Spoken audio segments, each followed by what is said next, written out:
I just want to sleep. Is that so wrong? It's Tom! Hi friends, it's Tom. And you know, that was me for the better part of 7 years. And if you've ever experienced insomnia, sleeplessness, chronic fatigue, then you know why sleep deprivation is often used as a torture technique. But I'm going to tell you what I think caused my sleep issues, as well as some of the failed attempts I made to cure that, as well as the steps I took to finally get the slumber I so richly deserved. So stay tuned. You know, I mentioned a moment ago that sleep deprivation is often used as a torture technique, and it is. And that's because foregoing sleep really is tortuous. Now, most of us can get by with very little sleep a night here and there without too much problem. But I'm here to tell you that chronic sleeplessness for 7 years, it's just this side of suck. In an attempt to cure my sleeplessness, I conducted a fair bit of research, and a few articles I found I linked to down in the description below. But many experts agree that sleeplessness can cause a lot of health detriments, including but not limited to memory issues, trouble concentrating, mood changes, memory issues, weakened immunity, becoming accident prone, high blood pressure, memory issues, diabetes risk, weight gain, memory issues, lowered libido, heart disease risk, poor balance, and memory issues. Not only are these symptoms bad for your health overall, but these symptoms also can cause a myriad of no bueno effects in your life. For instance, if you lack sleep, then you have trouble concentrating. If you have trouble concentrating, then you may not perform as well at work or school. If you perform poorly at work or school, you may be expelled or fired. If you're expelled or fired, you'll have arguments with your spouse or significant other. If you have arguments with your significant other or spouse, then you may break up. If you break up, then you may be kicked out of your abode. If you're kicked out of your abode, then you may wander from town to town, solving strangers' issues, all the while growing angry and outraged and having a startling metamorphosis occur. Yeah, let's not have that happen. I'd noticed my sleep issues get worse as I got older, and they seemed to grow even worse in the summertime. Now, I wasn't sure if that was due to the season or the increased activity, but it was bad. There were some nights when I would wake up at 1:30 in the morning and be up for the entire day. When I initially started having sleep issues, I did the only obvious thing. I whined about it online, and I had a lot of suggestions thrown my way. Some suggested a shot of booze to get me to sleep. Well, that did knock me out, but it was really bad sleep, and I really don't like to drink anyhow. Others recommended melatonin. Tried that, didn't work. Some suggested that I talk with my primary physician. Yeah, like that'd work. Talk to a medical professional about a medical issue? I tried it anyhow. And she gave me a prescription for one of those drugs that has side effects the guy on TV talks about very quickly. And I wound up having one of those side effects. So I dropped it unilaterally and pretty quickly. But then I learned about this sleep syrup made by the folks who produce things for your nighttime sniffling, sneezing, fever, aching heads so you can rest. But this only had the sleep portion, so I took it. And I slept like a baby. Oh my gosh, that first night, I slept the sleep of 1,000 sleeps. After that bottle was finished, I switched over to the store brand, to save a buck or 12. And I had been taking that as part of my nighttime ritual for the better part of 3 years. But then I decided maybe I shouldn't be taking all that medicine just before bed every single night. Maybe I should try something else, go au naturel. In lieu of chemical assistance, I decided, I don't know, maybe to try changing my behavior modification. I wondered what pre-sleep activities I could alter to get the deep, deep slumber that I needed.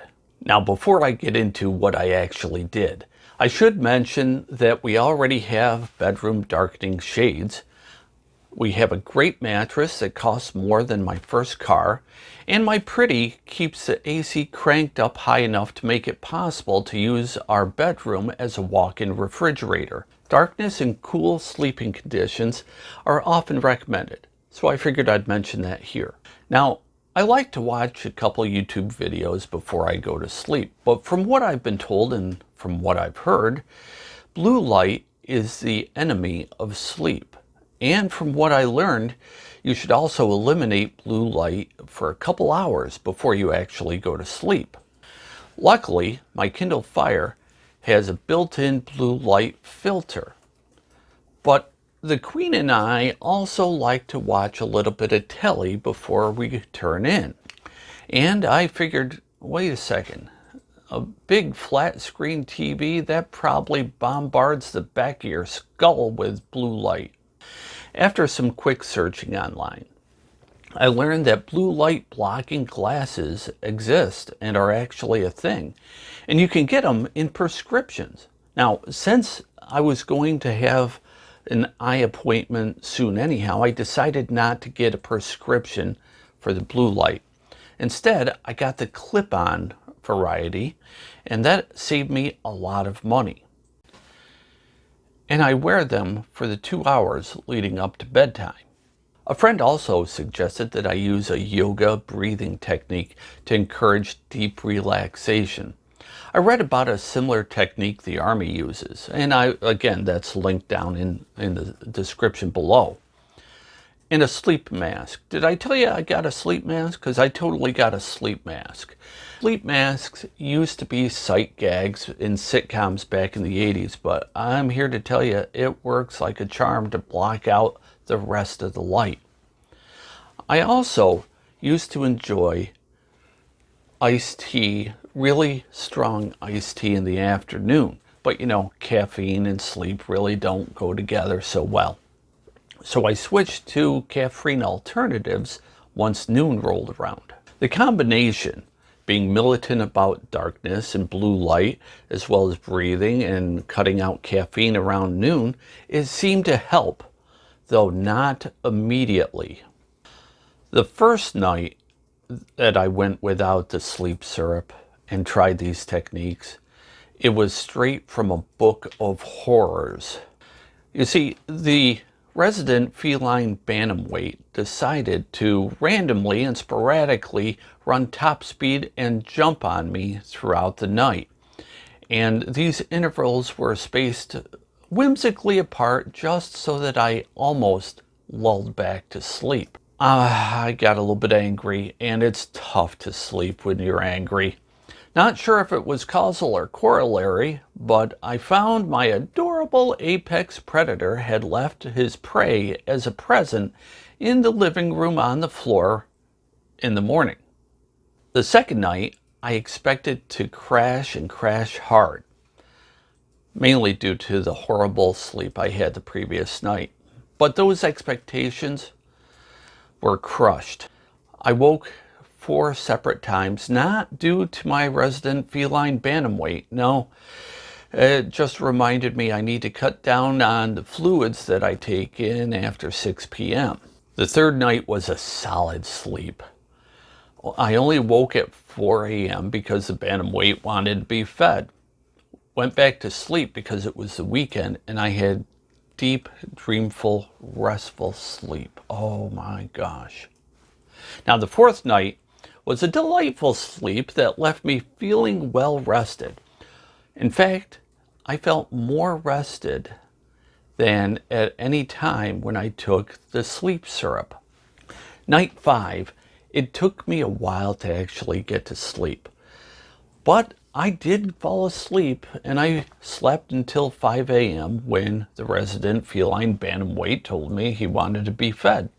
And night 6, it was a lovely sleep. Except when I woke up, I didn't feel that good. And I think that's because I stayed up an hour later than I should have. And that's on me. You know, I'm delighted by this because just by cutting down the blue light, cutting down on the other light, reducing the caffeine, increasing the darkness, and using breathing techniques, I've been able to sleep without pharmaceutical enhancements. At this point, I'm calling it a win for behavioral changes versus, well, chemicals. At least for me. These slight alterations in my pre-bed ritual have allowed me to fall asleep relatively quickly and stay asleep, and I don't feel like roadkill in the morning. But again, this worked for me. Conduct your own research, and you may want to also talk to your own physician. If you found this video informative, helpful, a little inspirational, perhaps a little entertaining, then help others find this video and this channel by hitting like, subscribe, comment, and share below. You know who I am. It's Tom. I'm not a doctor, and I don't even play one on TV. And I'll see you next time.